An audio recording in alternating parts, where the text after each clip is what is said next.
ثم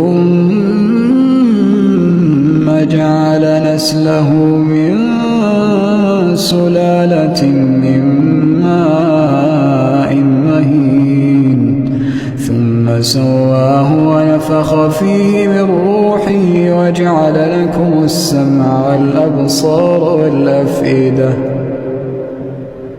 قليلا ما تشكرون.